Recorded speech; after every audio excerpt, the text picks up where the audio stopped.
Hey there, everyone. Welcome back to the English Leap podcast. I'm Daniel, here as always with the amazing Erin. We're so happy you've joined us today. Hi, everyone. Let's kick things off with a quick question. Have you ever had one of those nights where your brain just won't switch off? You're lying in bed staring at the ceiling, and suddenly you're replaying something embarrassing you said years ago. Or, worse, you start imagining how everything tomorrow could go horribly wrong. Oh, totally. Or how about this? You're texting someone, and they don't reply for an hour. Instead of assuming they're busy, you think, they hate me. I've ruined everything. I'm going to die alone. Sound familiar? Uh-huh. It's like our brains have a talent for turning the tiniest things into a full-on drama. That's why today we're talking about something we all deal with. How to stop overthinking. Right. Overthinking isn't just tiring. It's like running on a hamster wheel. You're moving, but you're getting nowhere. But don't worry, we've got you covered today with some practical tips to help you hop off that wheel and actually relax. And to make it even better, we're bringing in Lucy, who is fantastic at explaining things in a way that's super easy to understand. And fun, too. She's going to share ways to quiet that overactive brain and feel more in control of your thoughts. Mm-hmm. And, of course, we'll be learning some awesome English phrases and vocabulary along the way. Because, hey, if we're going to tackle overthinking, we might as well improve our English while we're at it, right? Exactly. So, if you've ever been stuck in an endless loop of what-ifs, or should I have said that? Don't worry. We've all been there. This episode is for you. All right, let's not overthink it. Let's get started. Time to welcome Lucy and dive into today's episode on stopping overthinking. You're going to love this one. Let's do it. Imagine a child flying a kite on a bright, breezy afternoon. The sky is clear, the wind is perfect, and the kite soars higher and higher. The child smiles, tugging the string to keep it balanced. But suddenly, the string begins to tangle. In a rush to fix it, the child pulls harder, twisting the string more. The kite wobbles, falters, and then crashes to the ground. The fun moment turns frustrating. Now picture this. What if the child had paused, taken a breath, and gently worked through the knots instead of panicking?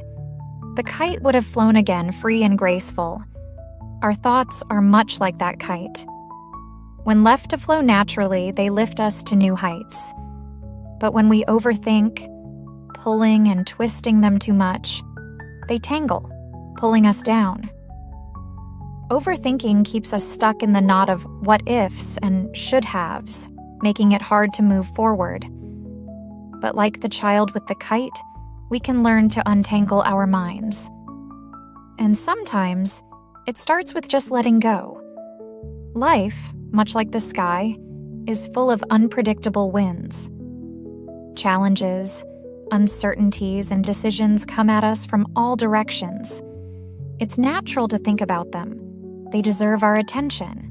But overthinking happens when we dwell on them too much, trying to control every gust of wind, every possible outcome. The harder we pull at the string, the more our thoughts spin out of control. Take Emma, a college student preparing for an important exam. She studied hard, but as the exam approached, her thoughts spiraled. What if I forget everything? What if the questions are too hard? What if I fail and disappoint everyone? Instead of focusing on what she could control, reviewing her notes, taking breaks, Emma spent hours replaying worst-case scenarios in her mind. The result? Sleepless nights, endless anxiety, and a drained mind before the exam even began. Emma's story reminds us of something simple yet profound. Overthinking doesn't solve problems, it creates new ones. Just like the kite, our minds need space to breathe. And the first step is learning to pause. There's a saying that fits perfectly here. You can't stop the waves, but you can learn to surf. Our minds are like the ocean, full of waves, thoughts, emotions, doubts, and hopes. Some waves are small and gentle, easy to ride. Others are towering and intimidating, threatening to pull us under. Overthinking happens when we try to control these waves, fighting against the current. But the truth is, the waves are a natural part of life. We can't stop them. What we can do is learn to surf. Think about Stella, a young professional who constantly overthinks her decisions at work. After every meeting, she replays her words in her mind. Did I say the wrong thing? Should I have added more details? What if my boss thinks I'm not capable? These thoughts crash over her like waves, one after another, leaving her exhausted. But when Stella started focusing on riding each wave instead of fearing it, her perspective shifted. Instead of questioning every word she spoke, she learned to trust herself. She reminded herself that one meeting didn't define her abilities. Riding the waves doesn't mean ignoring them. It means acknowledging their presence, understanding that they're temporary, and choosing how to respond. Many people believe that overthinking is a sign of being careful or thorough. I'm just analyzing everything to be prepared, they say. But let's be honest, overthinking is rarely productive. It feels like problem solving, but it's not. It's like spinning in a hamster wheel, moving endlessly but going nowhere. Here's an example. James, an entrepreneur, spent weeks overthinking a decision about his new business venture. He made lists, pros and cons, and backup plans for every possible scenario. But the more he thought, the more confused he became. Instead of clarity, he felt stuck. Overthinking had trapped him in indecision. What James didn't realize is that no amount of thinking could guarantee a perfect outcome. Life is unpredictable, and sometimes action, no matter how imperfect, is the best way forward. Overthinking isn't about solving problems, it's about getting stuck in a loop. Imagine trying to solve a puzzle with the same few pieces, refusing to consider new ones. Overthinking keeps you locked in the same cycle of thoughts, making it hard to see the bigger picture. Why do we overthink? Often it's because we're afraid of failure, rejection, or the unknown. But here's the paradox. Overthinking doesn't protect us from these fears. It amplifies them. It's like trying to shield yourself from the rain with a colander instead of an umbrella. The more you try, the wetter you get. Letting go doesn't mean giving up. It means accepting that we can't control everything, and that's okay. Imagine holding a jar of muddy water. If you shake it constantly, the water stays cloudy. But if you set it down and let it rest, the dirt settles and the water becomes clear. Our minds work the same way. When we stop overthinking, we give our thoughts a chance to settle. Clarity comes when we pause. But letting go isn't easy, especially in a world that values control and perfection. Social media, for instance, often adds fuel to the fire. We scroll through highlight reels of other people's lives, comparing their successes to our struggles. They're doing so much better than me. Why can't I figure things out? These comparisons create unnecessary pressure, pushing us further into the overthinking trap. In today's digital age, overthinking has taken on new forms. With constant notifications, emails, and social media updates, our minds are bombarded with information. It's no wonder we feel overwhelmed. Take Rachel, for example. Every night, before bed, she scrolls through her phone. A friend's promotion, a celebrity's vacation, a fitness influencer's perfect workout routine. It's all there, waiting to be compared to her own life. By the time Rachel puts her phone down, her mind is racing with thoughts. Am I doing enough? Why does everyone else seem so happy? What Rachel didn't realize is that social media only shows part of the picture. Behind every perfect post is a real person with struggles of their own.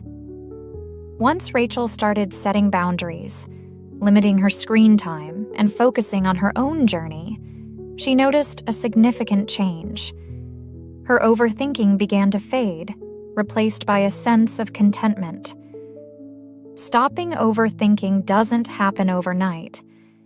It's a gradual process, like learning to untangle a knot. Start small. Take a deep breath. Focus on one thing at a time. When your mind starts to spiral, ask yourself, is this thought helpful? Is it true? Often our worries are based on fears, not facts. For instance, when Emma worried about her exam, she asked herself, what can I do right now? Instead of imagining worst-case scenarios, she focused on reviewing one chapter at a time. This simple shift helped her stay grounded. Another powerful tool is gratitude. At the end of each day, write down 3 things you're grateful for. Gratitude shifts your focus from what's wrong to what's right, breaking the cycle of overthinking. Life will always have uncertainties, but overthinking doesn't have to control us.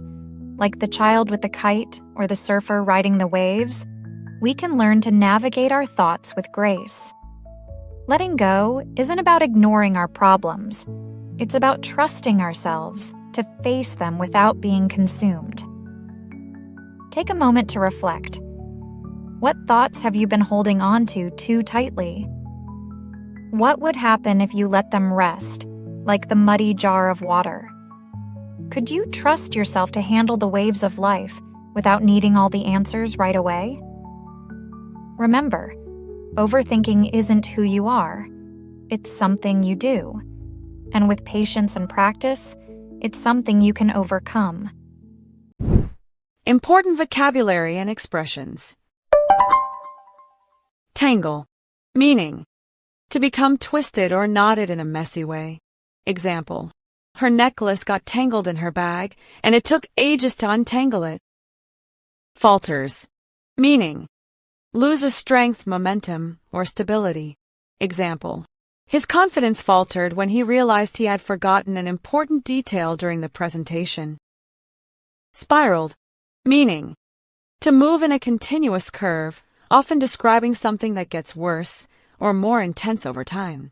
Example: her mood spiraled downward after hearing the bad news. Anxiety. Meaning: a feeling of worry, nervousness, or unease, often about something uncertain. Example: the thought of public speaking filled her with anxiety. Profound. Meaning: deep and meaningful, showing great understanding or insight. Example: her professor's lecture on resilience left a profound impact on her way of thinking. Overthinking. Meaning: thinking about something too much, often leading to stress or confusion. Example: he spent the entire evening overthinking his response to the email. Dwell. Meaning: to focus or stay on a particular thought or moment, especially something negative. Example: don't dwell on the mistake, focus on what you can do next. Hamster wheel. Meaning: a metaphor for repetitive, unproductive actions, similar to a hamster running in a wheel without getting anywhere. Example: she felt stuck on a hamster wheel, working long hours but achieving little satisfaction. Indecision.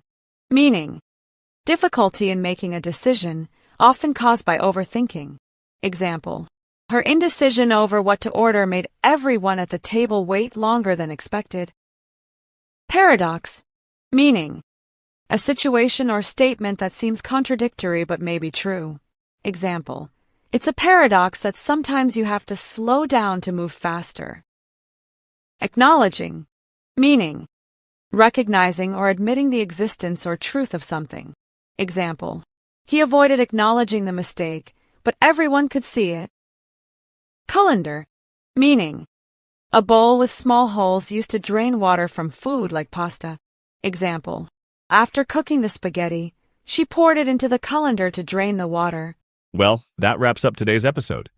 We hope you found it helpful in understanding how to stop overthinking and picked up some useful tips and vocabulary along the way. Thanks for joining us on the English Leap podcast. If you enjoyed this episode, be sure to subscribe and download the episode PDF. It's packed with all the tips and key phrases we covered today to help you reflect and practice. And remember, progress takes time. The more you listen and practice, the more confident you'll become. We're here every week to guide you on your journey. See you in the next episode, everyone. Until then, take a deep breath, trust yourself, and keep making those leaps toward better English and a calmer mind. Bye for now, and as always, happy learning.